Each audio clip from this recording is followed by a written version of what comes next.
Tersangka kasus dugaan pencemaran nama baik terkait tudingan ijazah palsu Presiden ke-7 RI Joko Widodo, Jokowi, Rustam Effendi, menegaskan akan terus melawan proses hukum yang menjeratnya. Ia menolak keras status ketersangkaan tersebut, namun memastikan tidak akan menempuh jalur restoratif justice, RJ, sebagaimana yang dilakukan Egy Sujana dan Damai Hari Lubis, DHL. Rustam menyatakan sikapnya berbeda dengan Egy dan Damai yang memilih RJ setelah bertemu Jokowi di Solo. Menurutnya, perjuangan dalam kasus ijazah Jokowi bukan semata kepentingan pribadi, melainkan upaya membuka kebenaran yang dinilai penting bagi publik dan bangsa. RJ sendiri merupakan pendekatan penyelesaian perkara pidana yang menitikberatkan pada pemulihan hubungan dan keharmonisan sosial melalui dialog antara pelapor dan terlapor, tanpa melanjutkan proses pidana ke tahap pengadilan. Dalam perkara ini, Rustam termasuk dalam klaster pertama tersangka, bersama Egy Sujana, Damai Hari Lubis, Kurnia Tri Rohyani, dan Muhammad Rizal Fadillah.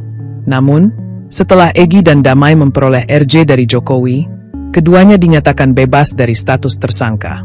Dengan demikian, klaster pertama kini hanya menyisakan Rustam Effendi, Kurnia Tri Rohyani, dan Muhammad Rizal Fadillah. Ketiganya telah menjalani pemeriksaan di Polda Metro Jaya pada Kamis, 22 Januari 2026. Sementara itu, klaster kedua terdiri atas Roy Suryo, Rismon Hasiholan Sianipar, dan Dr. Tifa, yang lebih dahulu diperiksa penyidik. Secara keseluruhan, sebelumnya terdapat 8 orang yang ditetapkan sebagai tersangka dalam kasus pencemaran nama baik terkait tudingan ijazah palsu Jokowi. Rustam menegaskan bahwa ia menolak status tersangka karena merasa juga berposisi sebagai pelapor di Bareskrim Polri bersama Egy Sujana dan Damai Hari Lubis. Meski demikian, ia menegaskan tidak akan mengajukan RJ karena ingin persoalan ijazah Jokowi benar-benar terungkap secara tuntas. Menurut Rustam, jika semua pihak memilih RJ, maka seluruh perjuangan yang telah dilakukan selama bertahun-tahun akan berakhir tanpa kejelasan substansi. Ia berharap polemik serupa tidak terulang di masa depan. Terkait keputusan Egy dan Damai menempuh RJ, Rustam mengaku menghormati pilihan tersebut. Namun ia bersama Kurnia Tri Rohyani dan Muhammad Rizal Fadillah yang tergabung dalam tim pembela ulama dan aktivis, TPUA, menyatakan sepakat untuk terus maju menghadapi proses hukum, apapun risikonya.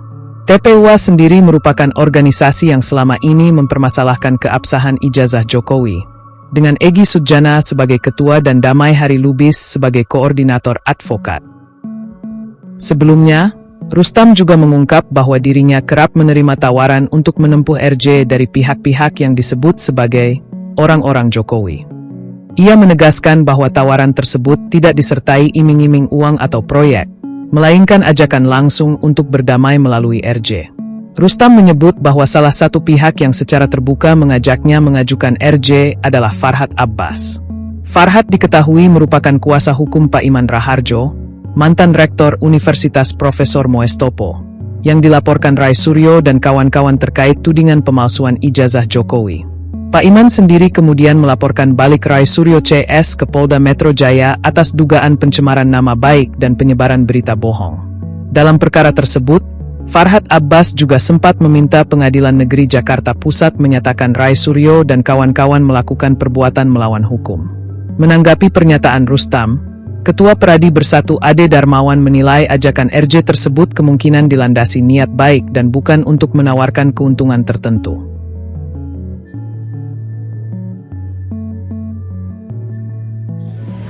Satu hal lagi, kami kemari, TPUA, Rustam, saya, Bang Rizal Fadillah, Ibu Kurnia, untuk menguatkan antara kami dengan RRT. Karena apa?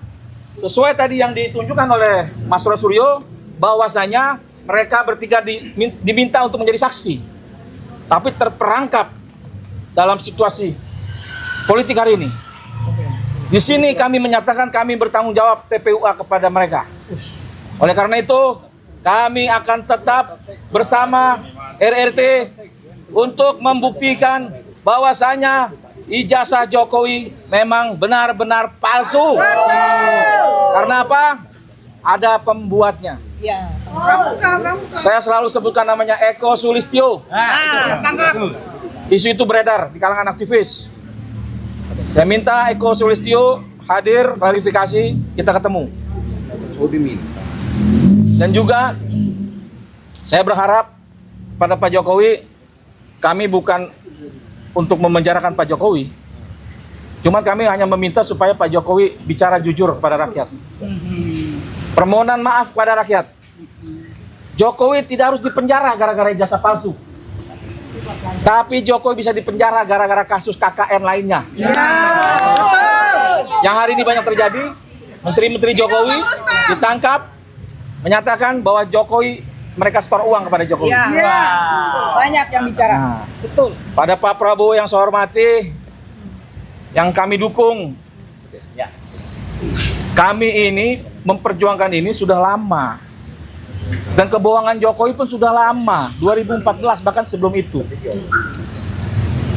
Apabila Allah menyetujui bahwa itu terbongkar di tahun 2014, artinya presiden hari itu adalah Prabowo Subianto. Artinya Prabowo juga dibohongi oleh Jokowi. 2 kali. Saatnya Prabowo bersama rakyat. Saatnya Prabowo memperjuangkan kebenaran. Yang benar adalah benar, yang salah adalah salah. Jangan lagi di bawah ketiaknya Joko Widodo. Kami rakyat bersama Prabowo Subianto. Oleh karena itu, Jokowi selalu bertanya, ada orang besar di belakang TPUA. Saya kasih tahu Pak Jokowi, orang besar itu memang ada. Allah Subhanahu wa Ta'ala, dan satu lagi orang besar itu ada di TPUA. Namanya Egy Sujana. Jadi silakan Pak Jokowi bertanya oleh Egy Sujana. Artinya ijazah itu palsu. Keberadaan saya, kami di sini, ini menunjukkan bahwasanya Jokowi masih punya kekuasaan di atas Polri. Hukum tidak berlaku untuk Jokowi. Dibuktikan apa?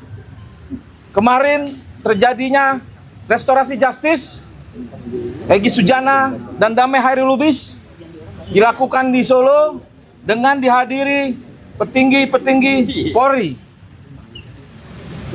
Oleh karena itu, Jokowi selalu bertanya, ada orang besar di belakang TPUA. Download Tribun X sekarang, menghadirkan lokal menjadi Indonesia.